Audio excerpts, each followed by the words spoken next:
Good afternoon, traders. It is Tuesday, December 17th, 2018, and the U.S. stock market is closed. I'm showing you, to start out, I'm showing you the long shot of the Dow uh, today. This low over here was on October 28th, 29th, and that was the original low that I said was the end of the correction. I was wrong, in spite of the fact it rallied uh, very powerfully after that. It failed, and this right here is about Thanksgiving.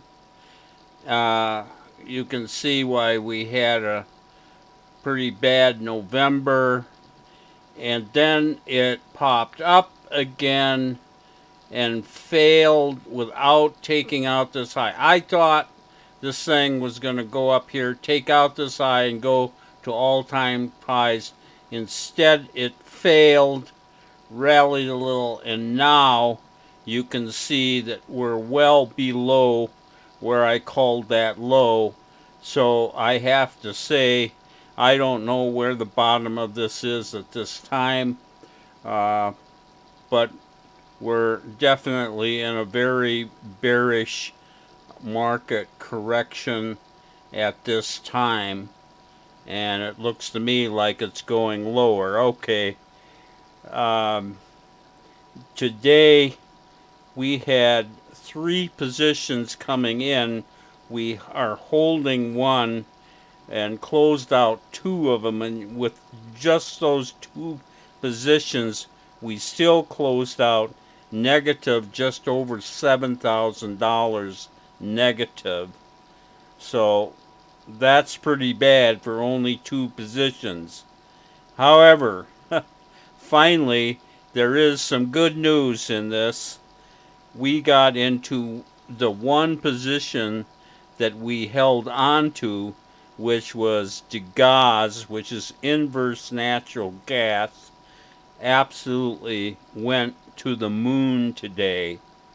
And as a consequence, we're holding only two positions going into tomorrow, but we are positive just over $23,000 with that DeGaz position. I will show you that single stock.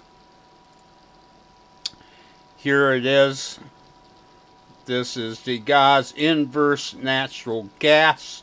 On Friday, we bought the gap, and it finished very nicely for us. I think I showed you this chart on Friday, and it gapped again in our favor today and kept going higher. That's perfect price action for the kind of trading we do, and we are holding $22,000 in open trade equity in DeGaz. Okay, that's beautiful so far. The only problem is, I can't get optimistic about anything the way these markets have been going. I haven't looked. I don't know if we've had a positive day yet in December. And the problem with these natural gas positions, whether we're long or short, is they gap every morning. And if the gap goes in your favor, like it did this morning, it's bonanza. But they can gap against you and just wipe out your profits in an instant. So I'm biting my nails about how DeGaz is going to open tomorrow. If it opens unchanged, that would be fine with me too, but the natural gas never opens unchanged. It's going to either gap up or it's going to gap down. If it gaps up, this could be an absolutely spectacular trade, and one that might repair some of the damage. I repeat, only some of the damage that we have incurred so far in December. But if it gaps down, it's just more of the same, unfortunately. So I don't mean to be terribly pessimistic, but I'm very nervous about that position. But as we stand right now, we have $22,000 positive open trade equity in Degas. This is Trader Bob signing off. I will be waiting for the Degas opening tomorrow on Tuesday.